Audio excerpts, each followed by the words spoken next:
Do you feel safer now? Or do old wounds still echo sometimes? When they told me there wasn't a single dollar for my college, I believed them, and the way they said it made me feel like even asking had been a ridiculous mistake. As if I had stepped out of line for daring to think I deserved the same start in life that so many of my classmates took for granted. I remember sitting at the kitchen table, my acceptance letter spread out in front of me, the university logo shining like a golden ticket that I had somehow managed to earn through nights of studying with coffee that had gone cold before midnight,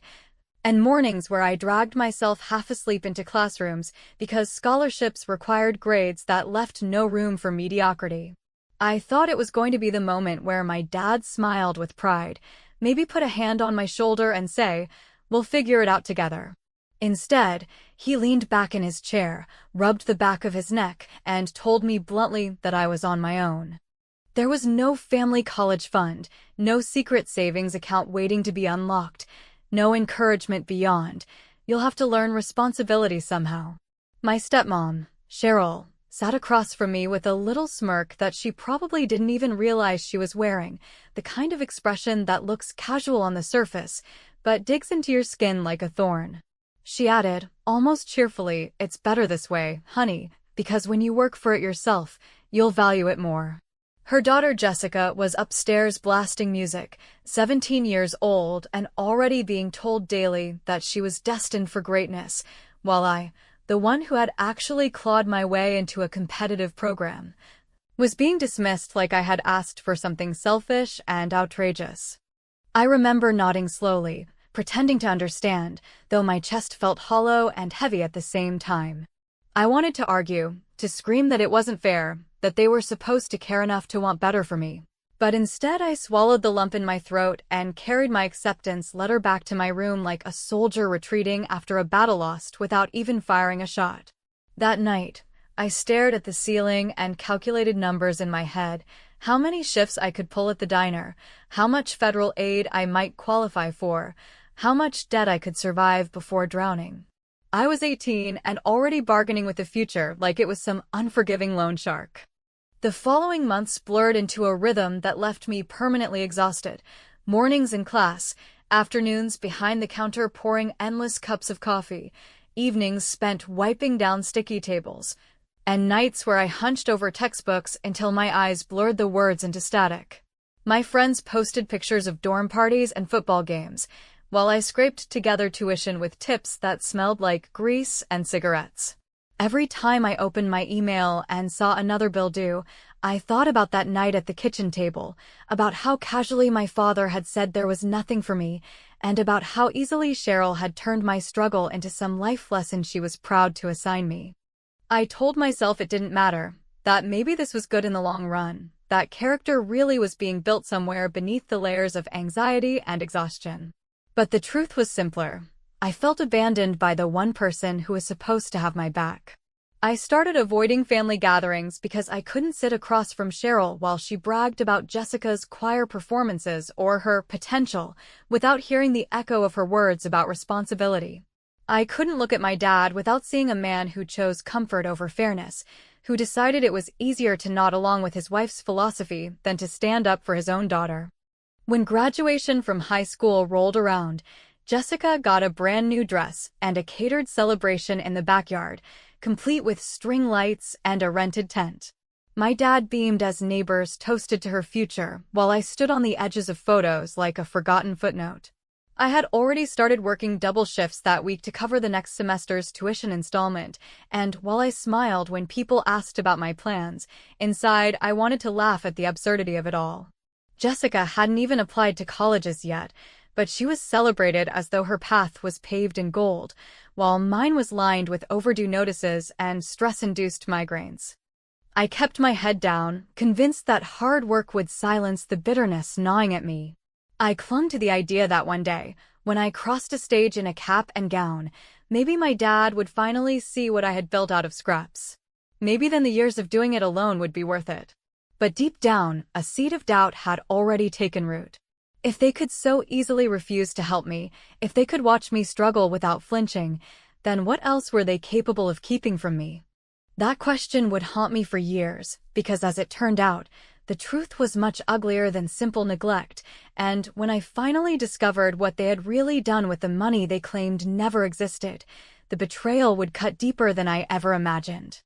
If I had known how long a year can feel when every day begins before sunrise and ends with dishwater hands and textbooks that smell faintly of bleach from the rag I used to wipe counters,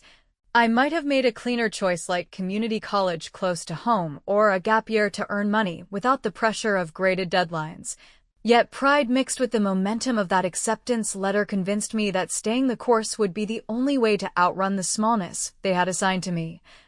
So I stitched together a survival kit of Pell Grants, federal loans, a campus job that paid in quarters and patience, and weekend shifts at a diner where the manager swore the coffee tasted better if I smiled while pouring it. There were days when I rushed from a lecture about organizational behavior straight into a crowded lunch rush where the regulars called me sweetheart and left tips that rattled in my apron like coins in a charity jar, and there were nights when I walked home past the fraternity houses and wondered if the thumping bass and laughter belonged to the same country as my life, because the only music I knew how to dance to by then was the clink of plates and the hiss of the dishwasher. Meanwhile, my father developed a new hobby of teaching me about financial responsibility over the phone as if I had called to interview him for a podcast about grit, and Cheryl perfected the art of supportive sabotage with phrases like, "You're so independent, honey, you don't need us," which sounded generous until I realized independence had become their favorite brand of neglect. While upstairs Jessica practiced ballads for choir and posed for photos in outfits that rotated more often than the tires on my bus, each picture posted with captions about manifesting abundance that made me grind my teeth so hard I worried I would need dental insurance I did not have. I taught myself to file taxes, to decode W-2 and 1099 forms, to pick up textbooks from students who had dropped a class and were eager to sell at a discount, and to work a double when a delivery truck was late and the manager threatened to cut shifts, because nothing motivates like the fear of missing tuition by a hair and getting dropped from classes you have already bled for. By the middle of sophomore year, I had collected a stack of bills, a spine that felt older than I was, and a brittle sense of humor that sharpened whenever someone praised bootstraps. So when I met with the financial aid counselor, and she asked me gently whether my parents contributed anything at all, I inhaled, told the truth with clinical precision, and felt a plan take shape that did not involve screaming into the void. Because I had learned that paper speaks louder than emotion in offices with fluorescent lights. The dependency override process, with its letters from counselors and employers and anyone who had witnessed enough to verify that support had been withheld in the name of tough love, looked like a maze until I realized I had already mapped most of it in my head. The counselor explained that they would need to contact my father to confirm what I claimed, and although a part of me flinched at the confrontation I could not control, another part, the part that had scrubbed gum from the underside of tables at midnight, understood that this phone call would be the first time the story was told by someone who did not live in our house. The day the office reached out, my phone buzzed with a string of messages that started politely and slid quickly toward indignant, my father demanding to know why I had dragged his name into government business, and Cheryl accusing me of dramatizing normal family boundaries, and I answered with a single long text that thanked them for clarifying, in writing, that no contribution had been offered at any time, because that record, sent to the counselor by forwarding their own words, would satisfy the requirement and, as a bonus I did not confess, would sit like a folded note in their conscience at church and during neighborhood cookouts where people bragged about their children's scholarships as if pride were a lawn ornament. When the override was approved and my grant increased, I bought a used winter coat and a week of groceries that didn't begin with instant. Then, in a small act of revenge that felt both petty and perfect, I tucked a handwritten thank you card into their mailbox. During a visit home, the note addressed to both of them, expressing my deep appreciation for their candid documentation of non-support that had helped secure additional aid, signed with a smiley I removed at the last second because kindness, I decided, should not look like a dare. Neighbors asked polite questions at the next barbecue where I stood near the folding tables and the Costco sheet cake, while Cheryl explained that universities are so generous these days if you know how to fill out forms, and I nodded along, tasting the sting of frosting and victory, because I had learned how to fill out forms and I had also learned that the quiet release of verified truth can do what shouting never could, which is make people wonder privately what kind of parent refuses help and then takes credit for a system that only stepped in because of that refusal. I went back to campus determined to finish faster by stacking summer classes and an unpaid internship that might nudge open a door later, a decision my friends called brave and my bank account called reckless. And I accepted the contradiction because sometimes you have to feed the future with the present even if it means the present goes hungry. On the last night before fall classes resumed, I stopped by Cheryl's salon to pick up a box of old mugs she claimed belonged to me and overheard, in the rustle of hair foils and the hiss of a curling iron, her voice lifting with pride as she told a client that escrow can be nerve-wracking, but a first place for a young woman is a blessing if the inspection comes back clean, words that slid over me like cold water because I knew she wasn't talking about me. And for a breathless moment the world narrowed to the syllables of a phrase I had barely heard before yet understood instantly, a phrase that would not let me sleep that night and would, soon enough, explode the story I thought I knew. The word escrow lodged in my head like a burr I could not shake free from, and, because the salon chatter had that particular brightness people save for news they have been holding like a breath, I went home, opened my laptop, and did what every underfunded, overeducated daughter learns to do when reality does not match the family narrative. I researched, not with the grandiosity of a thriller, but with the steady, methodical persistence you develop when missing a payment has real consequences. And within an hour I was in the county recorder's portal, scrolling through recent filings, chasing the thread of a street name I recognized from Cheryl's favorite neighborhood tour route until a deed appeared with dates that matched the week of hair foils and congratulations. The document cold and indifferent to my pulse as it listed a property conveyed to a very familiar young woman with a lender I had seen on billboards and, in a neat little scan that should not have been accessible to anyone with spare time and a Wi-Fi connection yet was, a gift letter stating that funds for the down payment had been provided by my father and Cheryl as a present with no expectation of repayment. The tidy phrasing almost tender in its certainty that generosity can be proven with a signature and a date. I stared at the screen until my eyes watered, not because I was surprised that they had helped Jessica, since favoritism had been the curtain backdrop of my teenage years, but because the phrase no expectation of repayment echoed against the memory of that kitchen table where I had been told there was not a single dollar for college, and in that collision of documents and recollection, something in me hardened into clarity while something else, softer and younger, shrank into a corner and closed its eyes. I printed what mattered, not for drama but for record-keeping, the way you save receipts when you know the warranty specialists will try to pretend you imagined the purchase. Then I drove past the address at dusk and saw the moving truck nosed into the curb and a pair of balloons bobbing against a mailbox with a bow. And in the open garage Jessica leaned over a box labeled kitchen while Cheryl listed paint colors with the zeal of a missionary converting a congregation to agreeable neutrals, my father hauling a rolled carpet with the quiet efficiency he reserves for other people's comfort, and when he paused to straighten, he looked happy in a way he had never looked at my paperwork or my FAFSA or the battered backpack I carried like a second spine, which told me more than any argument could have about where his energy lived. I did not park, I did not knock, I did not perform the theatrical confrontation television promises will cleanse you, because I had no interest in giving them a scene they could later reduce to hysteria. Instead, I went home and assembled a small, precise plan with the same calm I used to balance a budget that did not allow for emergencies, because if I had learned anything, it was that paper and timing can do what shouting will not. The next morning, I mailed a certified envelope to their accountant, a name I knew because Cheryl leaves business cards in a ceramic dish shaped like a seashell near the door. And inside I placed a cheerful printout of the gift letter and a copy of the deed with a yellow tab on the line where the gift amount lived, plus a sticky note in neat handwriting that said, "Please ensure the necessary filings accompany this generous transfer." since the Internal Revenue Service appreciates clarity and dates, which was not a threat so much as an administrative courtesy with sharp edges, because nothing disciplines a narrative like the possibility of a mismatched form in April. Then, because I have a sense of humor that blooms in the presence of hypocrisy, I scheduled a same-day delivery of a modest housewarming basket with dish towels and a small succulent and a card that read "Congratulations on your first place. May it be full of music, light, and, honestly acquired equity," a line that would read, "like warmth until the third glance," which is when most people begin to understand what has been written in polite ink.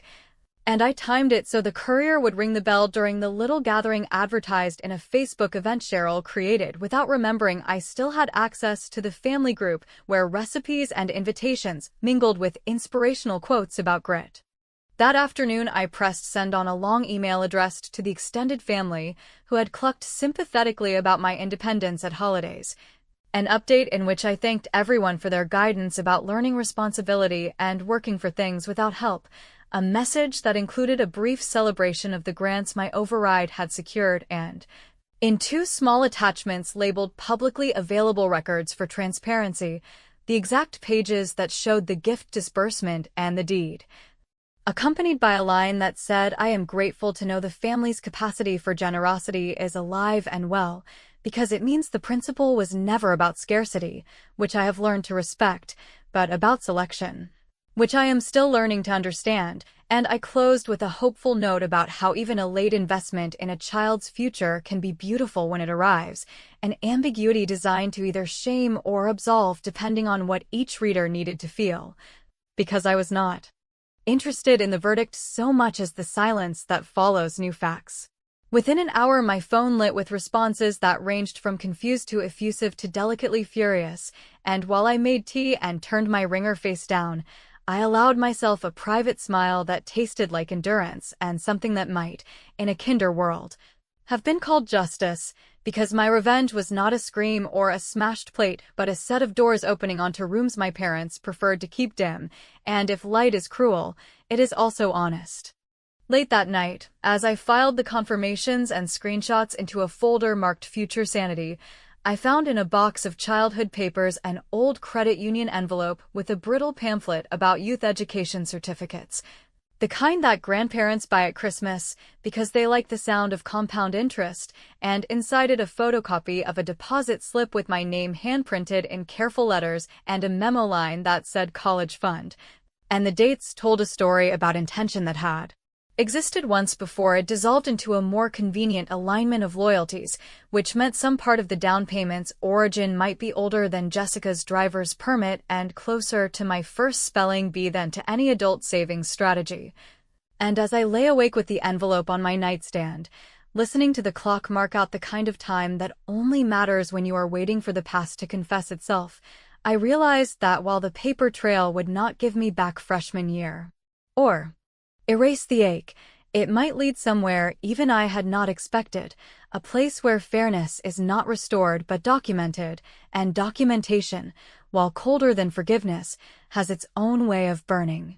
In the morning, I took the brittle envelope and the deposit slip that had survived every move like a stowaway and walked into the credit union with the kind of calm I have learned to manufacture when the stakes are high and the room is fluorescent. And I sat with a branch manager whose tie looked like it had been ironed by a perfectionist, and I explained, in a voice that did not tremble because rage can be steadier than grief when you finally have paper to hold, that I needed the historical statements for a youth education certificate that bore my name in block letters from years when adults still thought stickers could make saving money fun.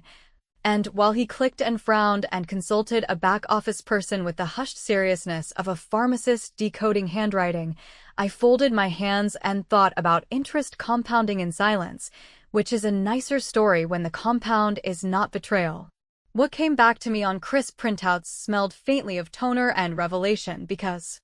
there was the account, there were the small holiday deposits that mapped the shape of grandparents and a mother who liked to round up when she could, and there, more recent and louder than a siren to anyone who reads numbers like sentences,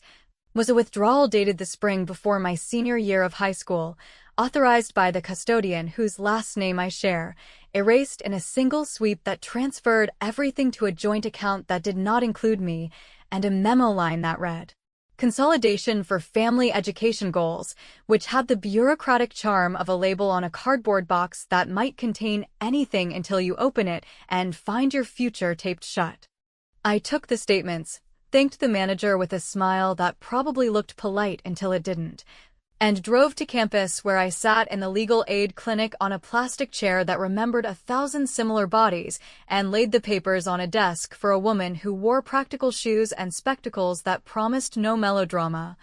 only the dry relief of statutes and options, and she explained, with the patient cadence of someone who has seen families do stranger things and call it love, that accounts held as custodial under state law are not personal piggy banks for the custodian, that funds marked for a named minor do not become community gravy the minute a new child enters the picture, and that while court is a road one can take, there often exists a cheaper, sharper route involving demand letters that cite specific sections, deadlines that fit neatly on calendars, and proposed resolutions that allow people to save face while returning what should never have left its lane. We drafted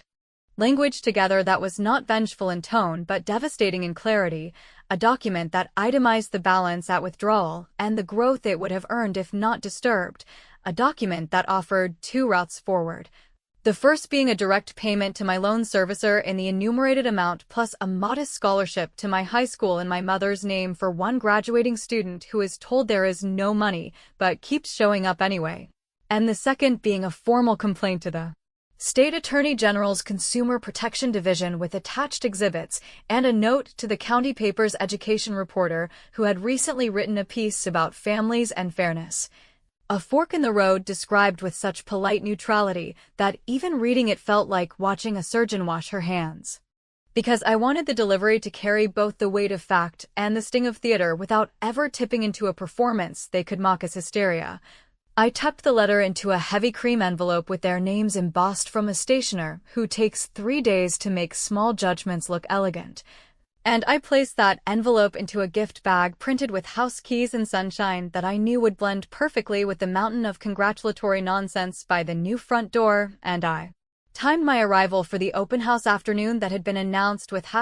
#blessed and a photo of Jessica in front of an autumn wreath, and I brought a tray of lemon bars because one should never be the only thing delivered that day with a sour finish. The living room smelled like new paint and ambition. Neighbors admired the island that would never host my textbooks, and when Cheryl hugged me with the warmth of a woman greeting a public relations opportunity one hugged back, slipped the bag onto the designated table and said, in a voice that carried just enough to register with anyone within the radius of curiosity, that I had brought something meaningful for the homeowners to open together after the guests left. A sentence that settled into the room like a lit candle whose flame would look soft until it found paper. I did not stay for the unwrapping, because victory arrives cleaner when you are already gone. But I did pause at the curb long enough to see my father's expression tilt from pleasure to puzzled caution as he lifted the envelope and felt the density of consequence, and I went home to wait inside the quiet that lives between a knock and an answer, letting the clock measure the time it takes for a person to read words that rearrange the furniture of a story they have been telling themselves for years. Calls came in a small wave, first Cheryl with incredulous laughter that had an edge of static, then my father with a tired tone that asked, could we not handle this privately? To which I replied that few things are more private than a check written to a loan servicer and a scholarship that helps a stranger breathe, and I gave them the deadline the attorney had chosen because urgency is a discipline, not a tantrum. Then I hung up and made tea and let my hands stop shaking. As the sun slid down and the house settled into the kind of quiet that makes small noises sound like announcements, I set the old envelope from the credit union next to the legal draft, and I looked again at the initial deposit records. At the first entry written in a hand I had not seen in years, and I noticed a notation I had skimmed past, a tiny line of text on the first day the account existed that referenced a policy payout deposited on my behalf, a phrase that, once read without the blur of adrenaline, carried the unmistakable echo of my mother's absence, and with that single, tenderly brutal clue the entire ledger shifted from cold arithmetic to a letter written in money by someone who could no longer speak.